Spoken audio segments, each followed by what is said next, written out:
Right now I'm taking a teaching children's literature class, and we're currently studying picture books and the importance of design. Here's a great infographic explaining the different elements of design.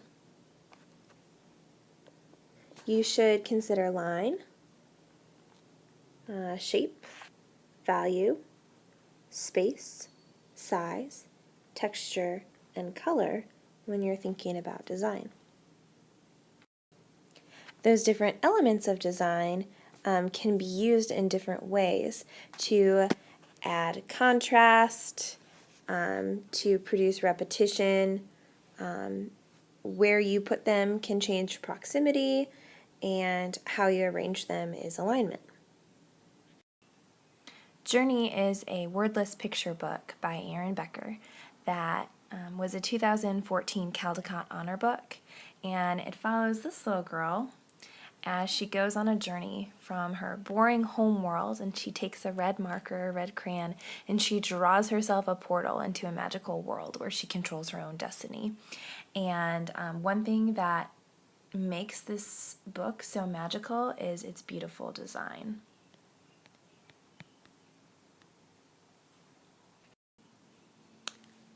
So we'll take a look at the different elements of design and apply them to Journey and see just what Aaron Becker did to intentionally design his book to really compel the reader on, to make it beautiful, and to really convey the meaning of the book without any words. So here's one of the first pages in the book, and I just wanted to point out a couple of things related to color, alignment, and space. Becker really draws the eyes in to the center of the page because we have all of this white space out around the side. We have all this space here. We have great alignment that goes down the center of the page. Okay, everything's lined up with each other. And then also, if you think about the color scheme, we have a lot of muted colors in the background with only the only bright color are this girl's toys. We have a kite and a ball and a scooter, and those are bright things that might be, daring or adventurous and fun, whereas she's clearly bored here, and everything that her parents are doing and maybe her older sister is doing are, dull, and they don't have any color. They're boring. So here's our main character in her room, and the colors again are gray and really just dim. But we have this bright red drawing instrument. It's a crayon of some sort or a marker maybe. And it's a bright red color, kind of suggesting some sort of excitement or danger. I also want to point out that we have, some different objects in the room that kind of foreshadow what's going to happen in the story. We have this map, and we have this balloon. You have an airplane outside of the window. And then finally, if you're talking again about space, look at all the space out here on the outside of the picture that's not being used.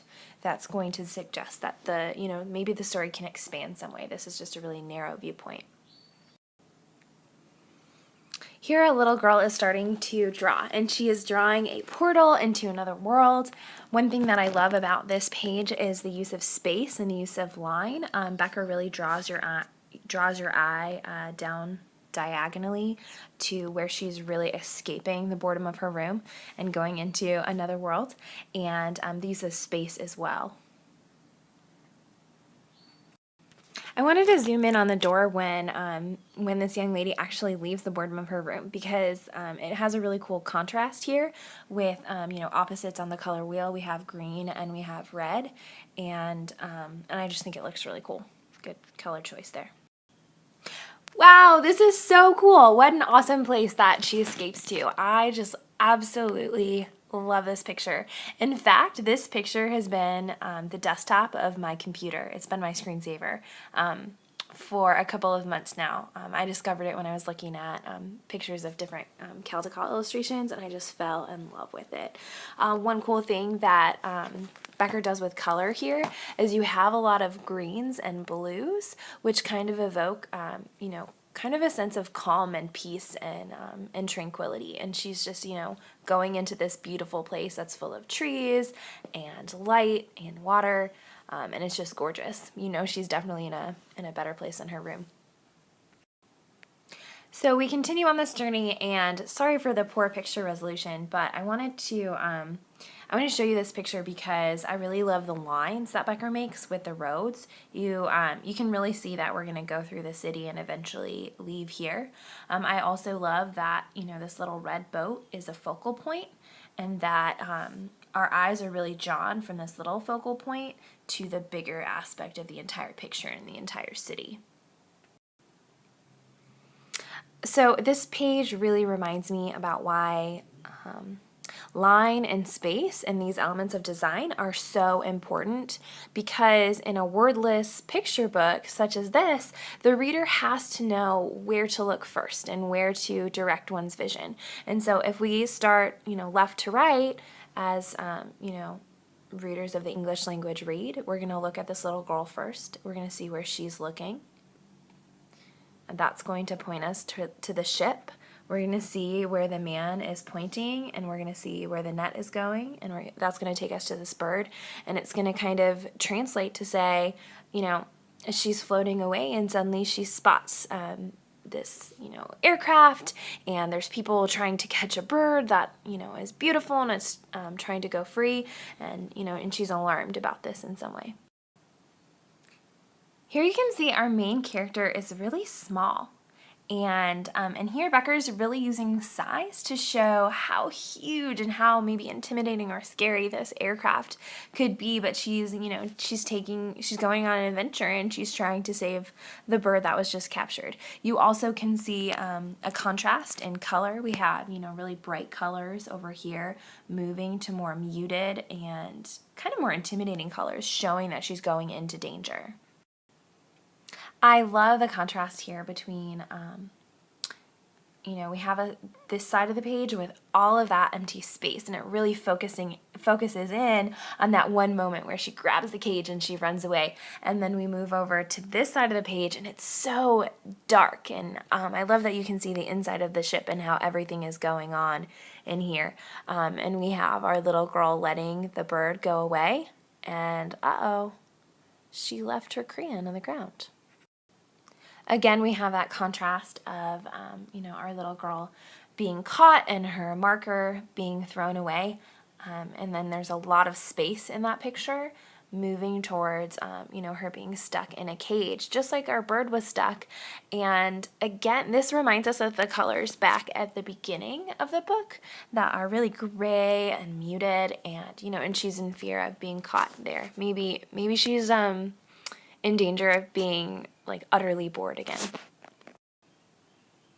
So our wonderful bird comes back and frees our little girl from the cage over here, and as they go off on their adventure, you have this beautiful picture of a cityscape, you know, underneath, and our little girl flying away on a magic carpet following the bird. And I really like the value in this page and how it gets, you know, goes from light to dark. Okay, and we also have more orange and yellow on the left side, right here, and then it transfers over and it starts to get pinks and purples, and it gets a little darker over here. So we start getting colder colors, maybe showing that she's more at peace. Maybe she was really alarmed over here, and really, you know, there's a lot of adrenaline pumping as she's getting farther away from her captors. Maybe she's calming down a little bit. And again, we have this big, beautiful expanse. And once again, our colors are going from a little bit lighter to a little bit, you know, cooler. I guess I should say warmer to cooler, not lighter to darker. So we have warm over here, and then we have cool on this side of the page. So we come back through the portal, and we come back to the ordinary world that, you know, in the background is a little monochromatic, and it's a little boring compared to where she's been. But her bird comes with her, and all of a sudden she has a friend who apparently is equipped with a fantastic imagination himself. And finally, our friends go off to have future adventures of their own, and we have a lot of empty space in this picture as well. And I really love how everyone is pointing off towards, new adventures and to new things now that we know how to use our imaginations.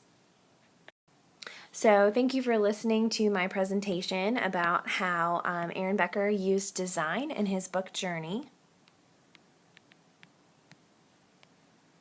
The app I used to create this is called Explain Everything, and it's pretty great. You should download it and try it yourself. Thanks for watching.